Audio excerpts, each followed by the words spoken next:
আসসালামু আলাইকুম, কেমন আছেন সবাই? আজকে সকালতে বৃষ্টি হইতেছে টিপ টিপ, এত জোরে না। তো আজকে খুব মজার একটা রান্না করতেছি, আমি আপনাদের দেখাবো। আর আজকে কিন্তু কাঁঠাল খাওয়ার দিন। আজকে গরুর হাড্ডি রান্না করতেছি, যেটারে গরুর পায়া বা নেহারি বলে, ওইটাই রান্না করতেছি আমি।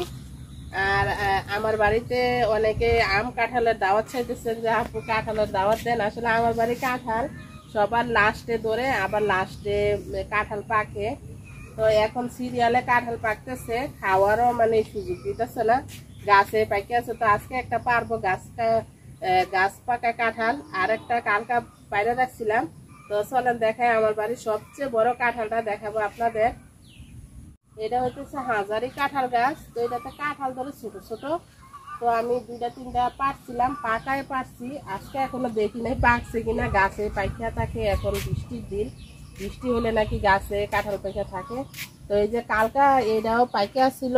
আমার বাড়ির সবচেয়ে বড় কাঁঠাল আর কি এটা। আর এটাও গাছ থেকে কালকা পারছি, অর্ধেক এক সাইড দিয়ে নষ্ট হয়ে গেছে। হ্যাঁ, দেখি নাই আমরা। এই যে দেখেন মাশাআল্লাহ কাঁঠালটা কত বড়। এদিক দিয়ে দেখেন ইয়ে হয়ে গেছে গা পিঁপড়া। তো আমি এদিক দিয়ে ভাঙবো। এই বছর এই গাছটাতে এই কাঁঠালটা প্রথম ধরছে। আমরা আর খাই নাই এই কাঁঠাল, বা দেখিও নাই কিরকম হয় ভিতরে। তো দেখি আজকে কাঁঠাল ভাঙা ভিতরে কিরকম হয়। বিসমিল্লাহ। কাঁঠাল আমি অত ভালো কাটতে পারি না, একদম নরম হয়ে গেছে মনে হয়। কাঁঠাল খাওয়ার মানুষে আমরা বাড়িতে 4 জন।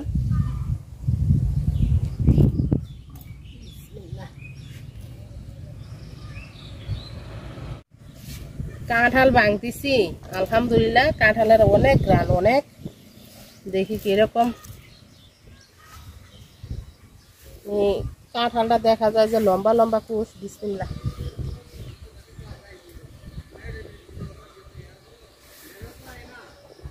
বেস্ট কাঁঠাল। আমার বাড়িতে যত গাছ আছে সবচেয়ে ভালো এখানে এই কাঁঠালটা। তো আমি এটা কাঁঠালটা খাইয়া নিয়ে আর একটা কাঁঠাল পারবো। আমি গেছে বছর বাংলাদেশে আইসা এই কাঁঠালটা খাইছিলাম, এরকম মাশাআল্লাহ অনেক মিষ্টি আর অনেক মজা ছিল। আমার হাজারি কাঁঠাল থেকে এই কাঁঠালটা অনেক মজা আর মিষ্টি বেশি, গ্রানও বেশি। কিন্তু এই গাছটাতে 2টা কাঁঠাল আছে।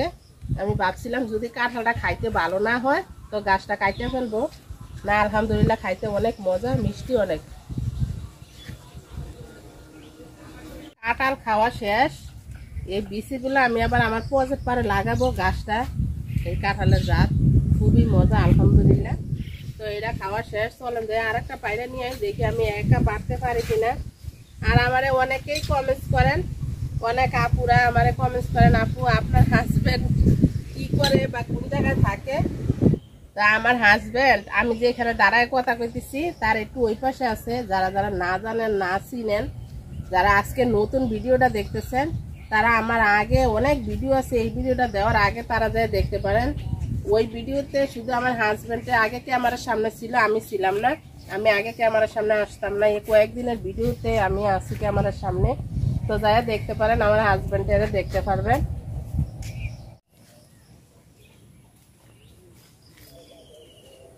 আজকে সব মজার মজার খাবার বাড়িতে। কাঁঠাল আছে, মিষ্টি মিষ্টি কাঁঠাল, আর গরুর পায় আর নেহেরি রান্না করতেছি। আমার ঘরের সাইডে এটা, পিছনেও না এক সাইড। তো উপরে আমার এই যে পানির ট্যাঙ্কি, আর এখানে আমি লাঠি রাখছি। আর পিছনে দেখেন আমার একটা কবুতরের খাঁচা আছে। তো ইনশাল্লাহ সামনে আনবো কবুতর, আনলে দেখাবো আপনাদের। তো এই যে এই গাছে দেখেন একটাই কাঁঠাল আইছে পুরা গাছে। আর গেছে বছর আইছিল 2-3টা ছোট ছোট ছিল। তো এই বছর বড় একটা আইছে। জানি না আমি এটা ধরে রাখতে পারবো কিনা, দেখি চেষ্টা করি পারতে পারি কিনা। আর পড়বো না এটা আশা করি। এইটাও ফাইটে গেছে গা, আশা করি যে নিচে পড়বো না, পারলো এখানে থাকবো। দেখি। বিসমিল্লাহ বিসমিল্লাহ।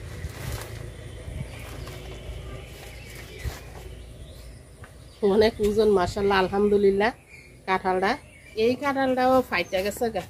তো আলহামদুলিল্লাহ বাড়তি হয়ে গেছে, পাকিয়ে গেছে, শুধু ফাটছে না। এটার কালারটা মাশাআল্লাহ অনেক সুন্দর। 2টা কাটলে আজকে খাওয়াইবো না, তো আপনাদের দেখাবো। কাঁঠালটা ফাইটা গেছে দেখেন, মাশাআল্লাহ ভিতরে কালারটা অনেক সুন্দর, আর এখনো পাকে নাই, মানে একদিন রাখলে ঘরে পাইকা যাবো গা। তো আবার ফাঁকাটা যদি গাছে রাখা দেয় এটাতে পিঁপড়া ঢুকে নষ্ট করে ফেলাইবো, কালকে পাইকা যাবো এই কাঁঠালটা। গরুর নলি রান্না করতেছি, তো আমি অন্যভাবে রান্না করি, সব মশলা দিয়া তারপরে একবারে বসাই দিছি, আর কিছুই দিব না এটাতে। হ্যাঁ, বলকাইছে একটু আগে বসাইছি, আধা ঘন্টা হয়, বেশি সময় হয় না। আর গরুর পায়া বা নলি এগুলা তো হইতে অনেক সময় লাগে বেশি। আজকে খুব সুন্দর একটা ওয়েদার, অনেক সুন্দর বাতাস। তো এই যে বসাইছি, যে বলকাইছে মাত্র, এখনো হয় নাই। পানি আমি একবার দিয়ে দিছি, আর পানি দিব না, পানিটা একটু কমলে তারপরে ডাকিয়া দিব। অনেকেই আমার কমেন্টসে বলেন যে আপু আপনার বাড়িটা অনেক সুন্দর, তো আমি ইনশাল্লাহ সামনে আরো সুন্দর করব। আর আমি বাড়িতে অনেক ফুল গাছ লাগাইছি, কিছু কিছু ফুল গাছ এখনো মানে বড় হয় নাই বা ছোট ছোট আছে, ফুলও অতটা ধরে নাই। তো ওগুলাতে ফুল ধরলেও সামনে আরো বেশি সুন্দর লাগবে। আর ইনশাল্লাহ আপনারা পাশে থাকলে আমি বাড়ি ইনশাল্লাহ সামনে আরো সুন্দর করব, সুন্দর করার চেষ্টা করব। এখন আমি একটু একটু করতেছি, রান্নাঘরটা আরো সুন্দর করব, তারপরে সামনে দিয়ে আরো সুন্দর করব আমি। তো আপনারা আমার পাশে থাকেন, যারা যারা ভিডিওটা দেখতেছেন। আমার এই পাশের ফুলগুলা দেখেন কত যে সুন্দর দেখা যায়। এগুলার কাইটটা দিছিলাম, কাইটটা দেওয়ার পরে মাশাআল্লাহ আরো সুন্দর হয়েছে, পাতাটা চিকন চিকন। আর ফুল ইনশাল্লাহ সামনে এত পরিমাণ ফুল ধরবো, দেখলে শুধু সুন্দরে দেখা যাইব, মানে চোখ জোড়ানো সুন্দর দেখা যায় এই ফুলগুলা। বাড়ির সবগুলা ফুল গাছে কাইটটা দিছি, খুব সুন্দর দেখা যায় দেখতে। এটা হচ্ছে আমার হাজারি গোলাপ গাছ। তো আসলে ফুল বেশি থাকলে যা হয়, কোনোটার থেকে কোনোটা কম না। তো এই হাজারি গোলাপের থেকে আমার কাছে এই যে টাইম ফুল বা নয়টা ফুল যেটাই বলেন, এই ফুলটা দেখতে বেশি সুন্দর লাগে। ফুলের গ্রান নাই আর কি, দেখতে অনেক সুন্দর লাগে। গরুর নলি রান্না শেষ। তো এই ভিডিওটা কিচেনে যাবে ইনশাল্লাহ, যদি কেউ যায় দেখতে চান, মাসিকারা কিচেন যায় দেখতে পারেন। তো এই ব্লগ চ্যানেলের ভিডিওটা যাব পরে, আগে চলে যাবে কিচেনের ভিডিও, ব্লগের ভিডিও অনেক পরে যাবে। একদিনে আসলে আগের দিনের মানুষ তো 2-3 দিন জ্বালায়া জ্বালায়া তারপরে নলি রান্না করছে, তো আমি একদিনেই রান্না করছি, একদিনে হয়ে গেছে আমার। 3-4 ঘন্টা লাগছে আর কি জাল দিতে। যারা যারা আমার ভিডিওগুলো দেখেন তাদেরকে অনেক অনেক অনেক ধন্যবাদ। তো ভিডিওটা যদি ভালো লাগে পাশে থাকেন আর সাবস্ক্রাইব করে দিয়েন। ইনশাল্লাহ সামনে আরো সুন্দর সুন্দর ভিডিও আসবে, মানে ছোট থেকে বড় হয়। আর আমার এই পাশের যে ফুলগুলো আছে না, এগুলাতে যখন ফুল ধরবো মানে চোখে তাকায় থাকার মতো না, এত পরিমাণ সুন্দর লাগে, যত দেখি ততই সুন্দর লাগে দেখতে। তো আল্লাহ হাফেজ, আসসালামু আলাইকুম, সবাই খুব ভালো থাকেন আর আমার পাশে থাকেন।